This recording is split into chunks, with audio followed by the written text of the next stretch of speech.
unbeaten record. They're 10-0, heading into their Thanksgiving clash with their arch rival, the Baltimore Ravens. Though the Ravens have a little bit of a COVID issue, Keyshawn. At the moment, it looks like Mark Ingram and J.K. Dobbins have tested positive. They won't be available on a short week when they take on Pittsburgh. Gus Edwards looks like he'll be in there starting. Defensive tackle Brandon Williams, who missed the game Sunday along with Calais Campbell, it looks like Williams is being placed on the team's reserve COVID-19 list. I'm going to just give you a piece of the statement that the Ravens released with regards to their latest coronavirus outbreak. Quote, "We started the process of contact tracing, and during this time, the Under Armour Performance Center will be closed with all team activities conducted virtually. We will continue to work closely with and follow guidance from the NFL team doctors and our medical trainers. The game remains on for now, but it's a short week. It's a big spot. You're reeling, your rival's undefeated, and now we've got to make this thing happen virtually before we physically see them on Thursday. It's just 2020 again." No, it is, and it's going to be tough. It's going to be tough for Baltimore when you both your backs, your main lead guys, are not there to help you try and tackle a task that's going to be tall on Thursday night. It's going to be tough, and I think when you look at it, it was going to be tough with those guys in the lineup because Pittsburgh is a hell of a football team. They know how to win. They know how to play, and Mike Tomlin knows how to coach. Ben Roethlisberger's been back in the saddle. This is the reason that they are undefeated. They've discovered a young receiver in Chase Claypool. Juju Smith is there. I mean, it's just a lot. That defense, it's just a lot that they have to overcome. And going up, and to make matters even worse, you're going into Pittsburgh to one of your rivals, one of your arch enemies. You just saw them a couple weeks ago, and you wind up losing that football game. So imagine what the Pittsburgh Steelers feel like. They don't want you to be the team that comes in to their house and derail their opportunity and their chances to have the number 1 overall seed in the AFC. No question about it. Jay, what do you think here? Because as you look at it, at this particular point, as crazy as it is to think about, and this is something Mike Tannenbaum, our front office insider, brought up on the program yesterday, and you still have to wrap your head around it. Right now, even though we've got an extra spot available in the AFC, the top 7 teams are going to make the playoffs this year as the playoff format has changed for the first time in 30 years. Right now, Jay, believe it or not, at 6-4, Lamar and the Ravens are actually on the outside looking in. Right now, they occupy the 8th spot. They lose Thursday, they'll be a 6-5 football team. What's on the line here for Baltimore?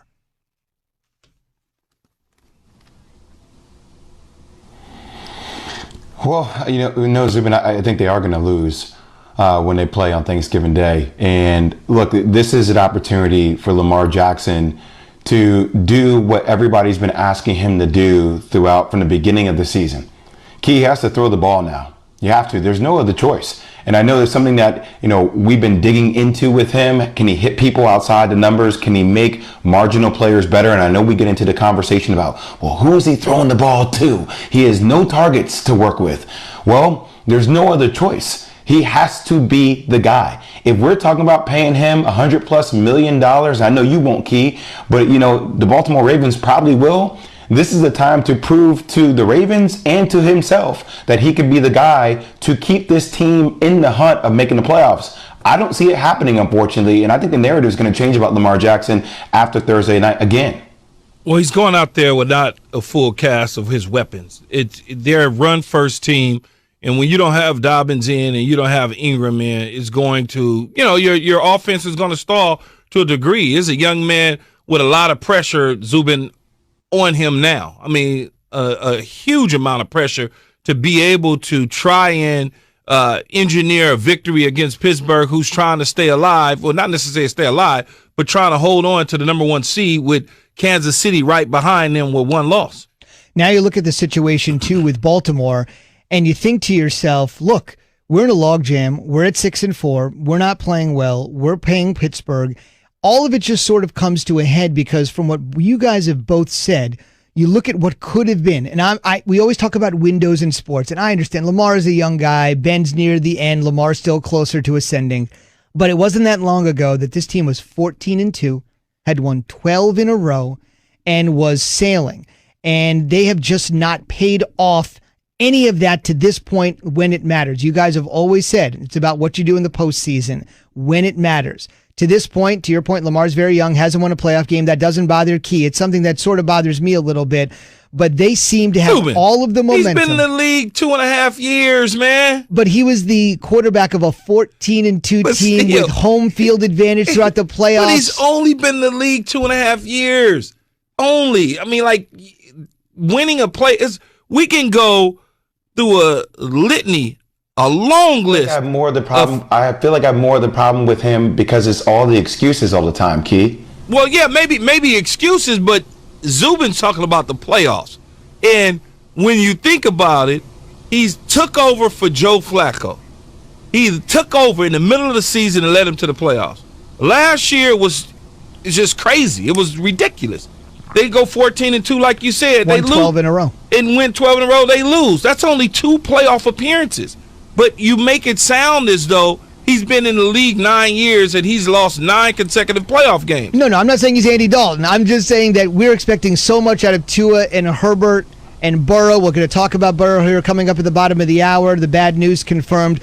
When we're putting all these guys, Key, on such a quick trajectory for success, I just feel like if you've been in the league a couple of years, if we're going to say it's not reality, though. 5 guys, I love you to death, Zubin, and I'll never let you cross that line like people on Twitter. That's not reality. It's just not reality. It took Peyton Manning forever in a day, and I could go on the long list of quarterbacks. Aikman was 1 in 15. A long list of them. But it's going to happen at some point. Because if it doesn't happen, then he's not going to be the quarterback of the Baltimore Ravens.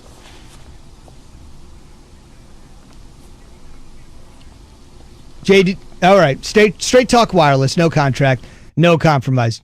All right, on the way, we haven't had a large sample size from Lamar Jackson. We've had an even shorter sample size. There you go. Now I like you even more. From Joe Burrow. But Key is already sold on Burrow despite yesterday's devastating injury news. His rationale on the way after Key has this from Draft.